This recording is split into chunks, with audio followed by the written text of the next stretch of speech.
What's up guys, Lifting here. This is a video guide for my crit split arrow frenzy build. The build is optimally played as the ranger, but it can be played as both the shadow or the duelist as well, if you prefer. And I should say that before we begin guys, that this video is very similar to my crit tornado shot guide that I just uploaded a few days ago. The only difference is the offensive skill gem setups and the gameplay footage for this character. The skill tree progression and gear recommendations is the same as in the previous video. So if you've already watched the tornado shot guide, then you may recognize some of this concept. Anyway, let's get into it. The build scales really well into late game, and it is able to deal with the highest level maps and bosses, including Atziri, and it is fairly cheap to get going. And I should note that the gear you see on this character here in the background is very mediocre, and I want to strongly emphasize that the clear speed, while it already being good, can be much faster with better gear. And the point I'm trying to make here is that the build is budget and beginner friendly, while at the same time it also has the potential, if you obtain good gear, to get amazing DPS and insane clear speed. Anyway, for defenses, this build utilizes the acrobatic ski stone together with having a high amount of evasion, life, and by using Arctic armor. And I of course also recommend using a jade flask to increase your evasion rating. The build further utilizes 6 frenzy charges and 4 power charges to significantly increase the damage, attack speed, and the critical strike chance of the character. Alright, let me show you the skill gem setup we use for this character, and let's start with the most interesting ones: the split arrow setup and the frenzy single target setup. For split arrow, I recommend the following: split arrow, chain, faster attacks, physical projectile attack damage, added fire damage if you have a 5 link, and life gain on hit if you have a 6 link. And the way this works is that chain makes all the arrows shot from your split arrow chain multiple times in between the monsters, thus greatly increasing your damage. Faster attacks, physical projectile attack damage, and added fire damage all serve to increase the damage of split arrow, and life gain on hit will instantly heal you for a certain amount every time you hit an enemy. Life gain on hit is additionally a great tool for combating reflect damage with this build. For the single target setup, I recommend the following: frenzy, faster attacks, physical projectile attack damage, slower projectiles, added fire damage, and lastly critical hit damage. If you don't have a 6 link, you can take out critical hit damage, and if you don't have a 5 link, you should leave out added fire damage. And frenzy is an excellent single target skill. Every time you successfully hit an enemy, you will generate a frenzy charge, which further adds to your damage. And the support gems for this skill all directly increases the damage of frenzy, thus making it a potent single target skill for whenever you need to kill bosses or strong rare monsters. And to effectively spread your curse, I recommend the following setup: split arrow, chain, curse on hit, and assassin's mark. Split arrow when leveled shoots multiple projectiles, and together with chain that makes these projectiles chain additional times between each monster, which means you'll be hitting multiple targets at once. This makes this setup perfect for applying your Assassin's Mark curse, and in case you don't know, this curse works by increasing your critical strike chains and your critical strike multiplier, thus making you deal more damage. And together with that, it also increases your chance of generating power charges when killing afflicted enemies. Next on, to improve the defenses of the build, I recommend that you self-cast Enduring Cry to obtain endurance charges, and then rely on a cast when damage taken Immortal Call setup to proc whenever necessary. For that setup, you will need a 4 link consisting of Enduring Cry, cast when damage taken, Immortal Call, and increased duration. I recommend that you level cast when damage taken to about level 9, Immortal Call to a level 11, while increased duration and Enduring Cry can be leveled all the way to max level. This setup will make it so that as long as you have your endurance charges up, then whenever you take a big hit of damage, then the cast when damage taken skill gem is going to proc and cast Immortal Call for you, thus making you immune to any physical damage for a few seconds and giving you time to get into a safer position. The endurance charges will, whenever up, additionally add to your survivability by increasing your physical damage reduction and providing you with life regeneration. And lastly, for your utility setup, you need to link the following: Blood Rage, Arctic Armor, Hatred, and Vol Grace. If you prefer a more offensive route, you can use Vol Haste instead of Vol Grace. Blood Rage, when activated, will give you a 25% chance on monster kill to generate a frenzy charge. And besides that, it will also grant you life leech for your attacks. This skill is absolutely amazing for this build, as it will allow you to constantly have 6 frenzy charges up which greatly improves the damage of your character. The downside of Blood Rage is that it makes you lose 4% of your maximum life per second as physical damage. However, since we will be picking up some nice life regeneration nodes throughout the skill tree, you'll be able to greatly slow down this degen to the point where it's almost non-existent. And for Arctic Armor it works so that when it is activated it will reserve 25% of your total mana pool, but in turn it will grant you increased physical and fire damage reduction. And it will also apply a chill ground effect so that when enemies are following you they will be slowed down, thus making kiting easier. And the Hatred skill will greatly increase your damage by adding a percentage of cold damage to your attacks based on your physical damage. But it will of course also reserve 50% of your mana when activated. And I should note here that if you prefer a more defensive setup, then using Grace to increase your evasion instead of Hatred is a completely viable choice as well. And lastly, Vault Grace will grant you a temporary large boost to both dodge and spell dodge rating when activated, thus making you indirectly more tanky. And again, as mentioned earlier, if you want to be more offensive you can use Vol Haste instead, which temporarily grants a boost to your attack, cast and movement speed. And before we continue onwards, let me give you a quick tip when it comes to leveling this character. And I should say here guys that leveling from the beginning of the game as a bow user can be somewhat slow. It is however definitely doable. You will have Split Arrow available to you as a quest reward from Tarkley after killing Hillock straight when you get into Lion's Eyes Watch. From here you simply add in chain, faster attacks and physical projectile attack damage, and that's pretty much everything you need to level with. And then eventually when you get yourself the 5 link or the 6 link you add in added fire damage and life gain on hits. And I highly recommend that if you decide to level as a bow user that you buy yourself a Death's Harp bow. In order to find this you need to go to poe.trade and search for this bow in the league you're playing in. And they can usually be found from anywhere in between 1 Chaos Orb to 5 Chaos Orbs depending on the rolls. So they are pretty cheap and you should easily be able to obtain one of these. And this unique bow will carry you all the way from level 32 when you can start using it and into maps. I will leave a link to poe.trade in the description of the video. However, if you prefer a faster way of leveling up, then you can instead of course level up using a Flame Totem skill gem together with an Intelligence Amulet and a two-handed weapon together with either Molten Strike or Static Strike. However, this will require some muling of skill gems, so that's up to you to decide whether you want to or not. And if you're curious about where and how these skill gems can be obtained, then check out the PoE wiki link that I have put in the description. So what you're seeing here guys is the full complete skill tree starting at the Ranger. And it is 116 points. As you can see, it's a bit more point heavy than previous 2.1, but still it also has a bit more life, so that's fair enough. Before we begin, I should say that you can also level this as a Shadow. If you want to do that, you need to go in this direction, start here as the Shadow, then branch into the Fizz and Chaos nodes. If you want to level it as a Duelist, you can simply pick it up here by the attack speed, head down here, grab the life, and then head into Art of the Gladiator. But we are leveling it as a Ranger, and I'm going to reset the tree now, and then I'm going to tell you what I feel is the best or the most optimal way of leveling this build. Keep in mind you can do this exactly however you want it yourself. This is just my suggestion and my recommendation to you guys. And before we begin, keep in mind that the type of skill nodes that benefits this build is the ones that provide life and evasion to make you more tanky. Besides that, you also want some life regeneration to be able to sustain Blood Rage, and you of course want increased physical damage, bow damage, increased critical strike chains and multiplier, and attack speed to increase the offensive capabilities for your character. So we're gonna start here at the Ranger, and we're gonna pick up some life and evasion by branching in this direction. Then we're gonna pick up Finesse for the attack speed and accuracy rating. I then suggest picking up Primal Spirit for the 20+ to strength and intelligence. This is going to help you level up your skill gems as well, give you some more mana, make it easier to level, etc, etc.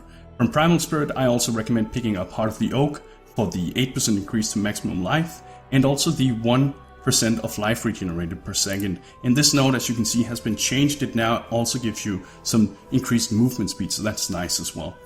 From Heart of the Oak I suggest picking up Quick Step for the increased attack speed and movement speed.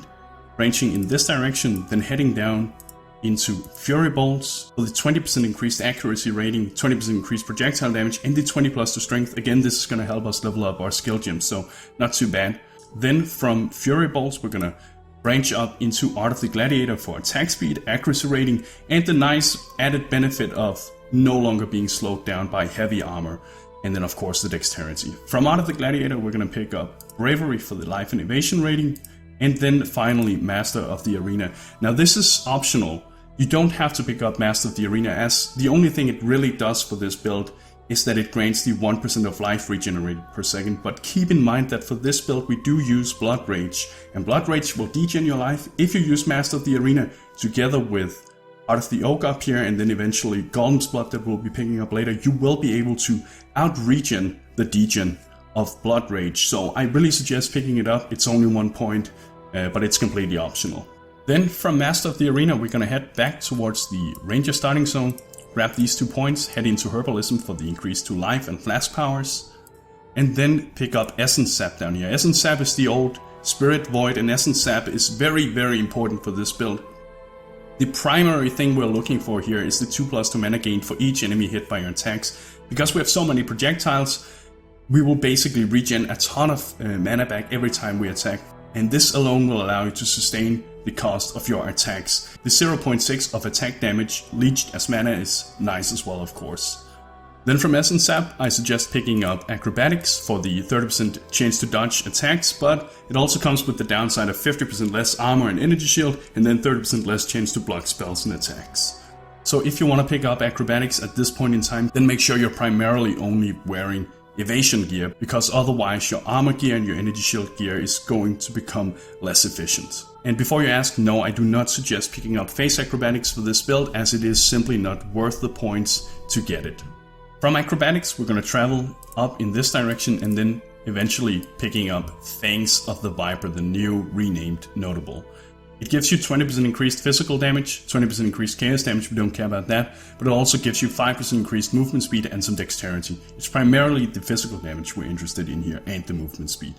Then from Fangs of the Viper, I recommend picking up Will of Blades for the 20% increased physical damage and the 20% increased critical strike chance. From Will of the Blades, I suggest picking up Coordination down here for the 12% increased attack speed, and then the dexterity. We don't care about the cast speed, obviously. Then from Coordination, pick up some more life by picking up Blood Siphon, and then eventually Trickery for the increased critical strike chance and the 20+2 intelligence. Trickery and Blood Siphon is great for this build, as it not only provides the life, but also the critical strike chance, but it also comes with the secondary bonuses of 20+2 intelligence and 20+2 strength, which again helps us level up our skill gems. It cannot be said enough. Now from this point on, we want to grab some more life, we want to grab some more damage, and the best way of going about that is by heading down towards this cluster here, this bow cluster. And we're going to start by picking up Deadly Draw. Deadly Draw here together with the skill notes here is going to grant you a lot of physical damage and increased attack speed. And as you can see, the notable itself is 12, 12, and then 20% increased arrow speed as well, and of course the 12s are physical damage and attack speed, so very nice. From Deadly Draw I suggest picking up some more life, and we're going to do that by heading in this direction, picking up Blood Drinker here, together with the skill notes that grant 6% increased maximum life, and Blood Drinker will allow you to leech some life as well. So that's a very efficient notable and life cluster. Then from Blood Drinker I also suggest picking up a bit more life, and we're going to do that by picking up Revenge of the Hunted together with the remaining 2 skill notes here. Revenge of the Hunted is perfect for this build. It grants us physical damage, evasion rating, and life. What more can we ask for? Oh, maybe, well, if it added some crit I wouldn't complain, but you know. To get more damage from here, we're going to head down towards Deadly Draw again, but instead this time we're going to pick up these skill notes and then Heavy Draw. Each of these skill notes give 15% increased physical damage with bows, fairly efficient, and then finally Heavy Draw that gives you 24% increased physical damage with bows, 10% reduced enemy stun threshold with bows. We don't care too much about that, and neither do we care too much about the 20% increased stun duration with bows on enemies, not for this build at least. Then to gain some more life and also to finally be able to sustain Blood Rage, we're going to head down towards the duelist part of the tree here. We're going to branch in and select Golem's Blood and the remaining life node here. Golem's Blood will give you a nice 10% increased maximum life, but even more important, a 1.6% of life regenerated per second. That is a very efficient life regeneration node. And this together with Master of the Arena and Art of the Oak, which I also showed you earlier, will now allow you to sustain your Blood Rage skill gem, so you can now start generating those Frenzy Charges. That also means that if you want to, you can start picking up the extra Frenzy Charge notables such as Savagery, We have Fervor up here, and then Frenetic. I suggest saving those for later, and that's what I'm gonna do in this video, or show you in this video. But if you want to, then you can start doing this. It is completely optional. But instead I'm going to recommend picking up some more regular damage, and we're gonna do that by picking up Ballistic Mastery here for the increased projectile speed and projectile damage. Then Aspect of the Eagle for the increased physical damage with bows and the increased accuracy rating. And of course the 10 flat maximum life is decent, and the 4% increased movement speed is always nice. Now at this point in time with the build, it is time to start picking up crits. And we're going to do that by picking up the most efficient crit nodes to begin with. We're going to do that by picking up King of the Hill down here. King of the Hill will grant you 80% increased critical strike chance with bows, and the unique property of knocking back enemies if you get a critical strike chance with a bow. And of course, together with the 2 skill nodes here that grants 10 increased physical damage with bows and 10% increased critical strike chance with bows, you're receiving 100% increased critical strike chance with bows in just this cluster, so it's pretty sweet. Then from King of the Hill, I suggest picking up Lethality over here for the increase to physical damage, the increase to critical strike chains, and the increased critical strike multiplier with bows. And don't forget to pick up these 2 skill nodes here that also grants critical strike chains and critical strike multiplier. From here, I suggest we head up towards the shadow part of the tree, and we're gonna pick up Assassination. Assassination will grant you 30% increased multiplier damage and 30% increased critical strike chains. If you want to, you can pick up this critical node here, and then finally the Cold-Hearted Calculation skill node as well. This is not part of the full build that I'm presenting to you guys here. This is optional. If you want these 2 nodes, that's completely fine, but it's not part of the full build. It's up to you. From Assassination, we're also going to pick up the new notable called Aspect of the Links, and to get here, we're going to branch in this direction for the critical strike and attack speed skill nodes here, and then finally into Aspect of the Links that grants us increased physical damage, movement speed, critical strike chains, and dexterity and intelligence. So very nice and very efficient for this type. After Aspect of the Links, we should grab some more life, and we're going to do that by picking up Thick Skin down here for the 10% increased maximum life and the 8% chance to avoid elemental status ailments, and don't forget to pick up the 4% increased skill node here as well. Then for the 2 final clusters that is going to grant us crit, we're going to pick up Heartseeker up here together with the critical strike chains node here. This will grant us multiplier, and then finally Depth Perception up here that is going to grant us accuracy and critical strike chains. And now the only thing that's left to do with this build is to pick up the Frenzy Charges and the Jewel Sockets.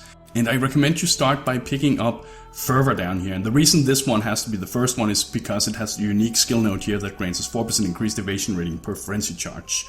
Then after picking up Fervor, go back and pick up Frenetic, head down towards the Duelist tree and pick up Savagery. And then from here we simply need the Jewel Socket, so I suggest you pick up the Jewel Socket here nearby the Duelist, and then the Jewel Socket up here by the Ranger. This will leave you at 116 points, the full and complete build.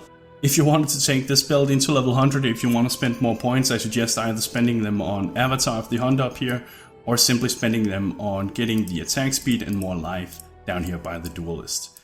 And now the last thing we're going to talk about is what kind of affixes and stats you should aim for on your gear for your character to make it as powerful as possible. And I should of course mention that being elemental resistance capped is required and absolutely mandatory for this build when you reach Merciless. But when you are resistance capped, these are the defensive stats in priority you need to focus on getting on your gear. Number 1 is life, and I suggest you try to aim for at least 70 plus on each rare item. Secondly, you want evasion.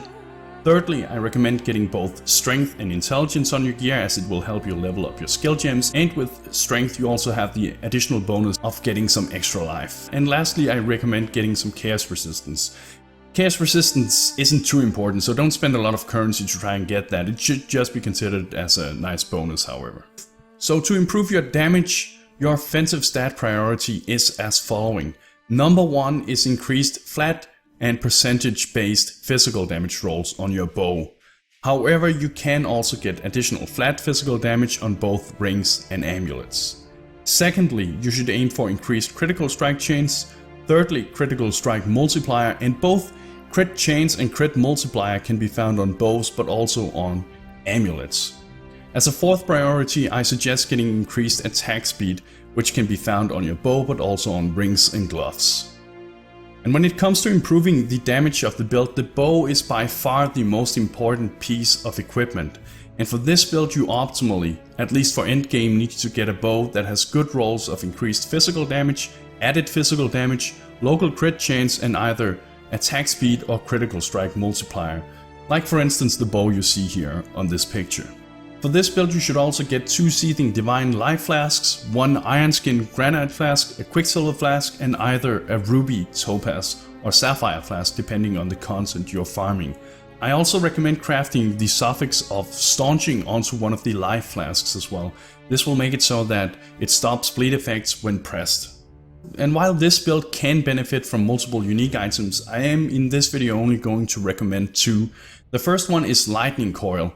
And this excellent chest armor will make you significantly tankier by providing you with extra evasion, life, and a 30% physical damage reduction taken as lightning damage bonus. The only downside to this unique is that it will give you minus 60% lightning resistance, which means all of your other gear will have to compensate for this to keep your lightning resistance capped. If you can manage that, then this armor is a must-have if you care about your character's health. It is absolutely amazing. The other unique item I'm going to recommend is the pretty awesome Rat's Nest helmet, which is going to provide you with a ton of benefits such as increased critical strike chance, evasion, attack speed, item rarity, and movement speed. And besides that you get the awesome feature of being 10% smaller, which has no impact on your character's performance, so don't worry about that. All in all, it is a very solid choice for a helmet for this type of character. And for additional unique item recommendations, go to my official Path of Exile forum post for this build. The link is in the description. And now lastly, for the Bandit quest rewards, you should help Oak on normal difficulty for the extra HP. On Cruel, you should either pick up the 8% increased attack speed by helping Kraton, or grab the 16% increased physical damage by helping Oak. Either of these choices are about equally good in my opinion, but personally I would go with the attack speed as I like having a fast attack animation, which makes my character feel more mobile and helps with kiting. Anyway, on Merciless I suggest helping Atziri for the +1 to maximum power charges, which is going to increase your critical strike chance. However, if you want, you can instead help Kraton for the +1 to frenzy charges, which is going to overall increase your damage. And that's it guys. Remember, if you have any questions, then the best way to contact me is to join me at my Twitch live stream. The link is below in the description. Otherwise, feel free to ask your questions below in the comments or by going to my forum post on the Path of Exile forums. I will do my best to answer any question that haven't already been answered in this video. Now remember to subscribe for more Path of Exile content. Thank you for watching, and bros, do you even nerd?